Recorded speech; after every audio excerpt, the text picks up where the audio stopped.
अस्सलाम वालेकुम मेरे दोस्त, मेरे अजीज़ों। आज है ईद उल अज़हा, तो पहले सबको ईद मुबारक। और हम अभी जा रहे हैं नमाज़ पढ़ने के लिए। घर से निकल पड़ा हूँ, है हमारा गांव। हम रास्ते से निकल पड़े हैं ईद उल अज़हा के लिए। मार्ट में जा रहे हैं, जहाँ पर हम लोगों का ईद उल अज़हा, ईद उल फितर और मुहर्रम मनाया जाता है। जिस मार्ट में, जिस मैदान में मुहर्रम मनाया जाता है, वहाँ पर हम जा रहे हैं मैदान। चलिए देख लेते हैं। तो मेरे फ्रेंड्स, हम लोग आ गए हैं उस मैदान में जहाँ पर हम ईद उल अज़हा मनाते हैं और मुहर्रम भी मनाते हैं और ईद भी मनाते हैं। ये हमारा मैदान सब इकट्ठा हो गया है। तो हमारा यहाँ पर है हमारा पेश, गाँव का पेश इमाम मौलाना अबुल हसन साहब। मैंने सोचा थोड़ा सा वीडियो बना ले, आप सबको दिखा दे हम लोग कहाँ पर नमाज़ पढ़ते हैं, कहाँ पर मुहर्रम मनाते हैं। तो है हमारा मैदान जहाँ पर मुहर्रम भी होता है, हम लोगों का जुलूस भी निकलता है और नमाज भी पढ़ रहे हैं हम यहाँ पर। तो थोड़ा सा वीडियो बना ले हम लोग। तो मेरे फ्रेंड्स हमारे बाजू से वो बता रहे हैं, वीडियो बना रहे तू। मैंने बोला हाँ, भी थोड़ा सा वीडियो बना ले। तो यहाँ पर हमारा गाँव का पेश इमाम मौलाना अबुल हसन साहब खुतबा पेश करेंगे। तो आप लोग नमाज के बाद खुतबा सुन लेना गौर से, बहुत इंपॉर्टेंट बात बताने चले मौलाना साहब। चलिए नमाज के बाद मिलते हैं। तो आप लोग खुतबा सुन लीजिए। हमारे गांव का पेश इमाम मौलाना अबुल हसन का साहब अभी खुतबा दे रही है ईद उल अजहा का। तो आप लोग सुन लीजिए गौर से।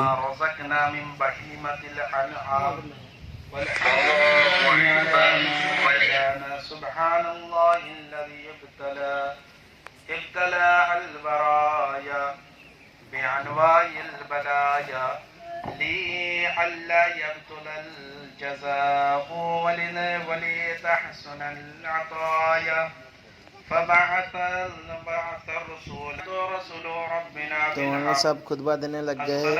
मैंने सोचा थोड़ा सा वीडियो बना लूँ मौलाना साहब का, इसलिए वीडियो बना लिया थोड़ा सा। और हमारा गांव चारों तरफ आपको दिखा भी दिया। सब लोग बैठा हुआ है, मौलाना साहब खुतबा दे रही है। आज मौसम बड़ा अच्छा है, धूप थोड़ा सा कम है, वरना इस टाइम में इस मैदान में बहुत ज़्यादा धूप होता है। तो चलिए मेरे फ्रेंड्स, खुतबा सुन लेते हैं, उसके बाद बात करते हैं। मुसल्लिन सलातुल ईद उल अज़हा, सलामुन अलैकुम व रहमतुल्लाहि व बरकातुहू। वालेकुम अस्सलाम। আল্লাহ তাআলা লান তানালুল বিররা, তোমরা নেকি পর্যন্ত পৌঁছাতেই পারবে না কোন সময় পর্যন্ত, হাত্তা তুনফিকু মিম্মা তুহিব্বুন, যতক্ষণ না তোমরা তোমাদের পছন্দের জিনিস, মুহিব, যে জিনিসকে ভালোবাসো, মহব্বত করো, তোমাদের মুহিব থেকে যতক্ষণ না ইনফাক করবে, খরচা করবে আল্লাহর রাস্তায়। মিম্মা তুনফিকুন, যতক্ষণ না তোমরা খরচা করছো আল্লাহর রাস্তায়। কিসের? মিম্মা তুহিব্বুন, যাকে তোমরা ভালোবাসো তার থেকে। অর্থাৎ এখানে ধন দৌলতের কথা বলা হয়েছে।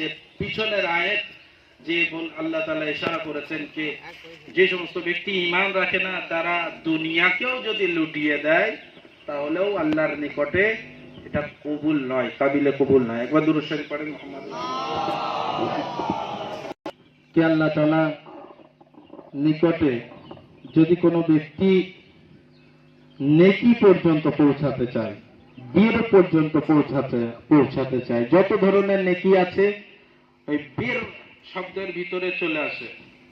তো যদি কোনো ব্যক্তি বীর পর্যন্ত পৌঁছাতে চায়, নেকি পর্যন্ত পৌঁছাতে চায়, তাহলে সেই ব্যক্তির প্রয়োজন যে ব্যক্তি আল্লাহর কাছে আল্লাহর নৈকট্য অর্জন করতে চায়, নেকি করতে চায়, সেই ব্যক্তির প্রয়োজন নিজের পছন্দের জিনিস থেকে নিফাক করা, আল্লাহর রাস্তায় খরচা করা। আমরা সকলেই জানি পূর্ণ হয় একটা মানুষের ধন দৌলত গুরুত্বপূর্ণ হয়। জানাবে ইব্রাহিম নবী নিজের সন্তানের কুরবানি দেওয়ার জন্য নিয়ে গেছেন। সন্তান কত গুরুত্বপূর্ণ। এবং যদি আমরা আরো দেখি তাহলে এই ইব্রাহিম নবীর ওই ওনার সন্তান ইসমাইল নবীর ঘটনা আর কারবালার ঘটনা অনেকটা মোতাবেকাত, মানে দুটো ঘটনার ভিতরে অনেক কিছু জিনিসের মিল আছে, অনেক কিছু জিনিসের মিল আছে। সেই জন্যই তো যখন ইসমাইল নবী কোরবানি বদলে গেল, তো আল্লাহ কি বললেন, একটি বড় কোরবানির সাথে বদলে দিলাম। একটা বড় বিকশিত ছিলেন, তো পানির জন্য সাফা আর মারওয়া পাহাড়ে দৌড়েছিলেন যে পানি কোথায় আছে। আল্লাহ তাআলা নিকটে এই কাজ এত পছন্দ হলো যে আল্লাহ তাআলা যারা হজ করতে যায় তাদের জন্য এই কাজ রেখে দিলেন। হজের আমলের ভিতরে সাফা ও মারওয়ার সাই করতে হবে, সেখানে দৌড়াতে হবে সাফা আর। জানাবে হাজেরা পানির তালাশে গেলেন, তো ইসমাইল নবী নিজের গোড়ালি আগে পিছনে করতে করতে ওখান থেকে পানি ফুটে বার হলো, যেটাকে জমজম বলা হয়। আর যে আবে জমজম প্রত্যেক হাজি নিজের সঙ্গে নিয়ে আসে। এখন হজের সময় মানুষ হজ করছে, আলহামদুলিল্লাহ যারা হজে গিয়েছে আল্লাহ তাআলা তাদের হজকে কবুল করুক এবং আমাদের আল্লাহ তাআলা হজ ও জিয়ারত করার তৌফিক দান করুন। আজিজানে মুহতারাম, এই ঘটনা যদি কারবালার সাথে মিলিয়ে দেন তো জানাবে আলী আসগার আলাইহিস সালাম একই অবস্থায় ছিলেন, বিভাজিত ইমাম হোসেন আলাইহিস সালাম রেখে দিয়েছিলেন। মানুষ জমজম যে ইসমাইল নবী এই ঘটনা থেকে আর কারবালার ঘটনার সাথে অনেক মিল আছে, অনেক জিনিসের মিল, যেমন এই সাই করা এবং ইব্রাহিম নবী যে ইসমাইল নবীকে কুরবানি দিচ্ছিলেন সেই কুরবানি।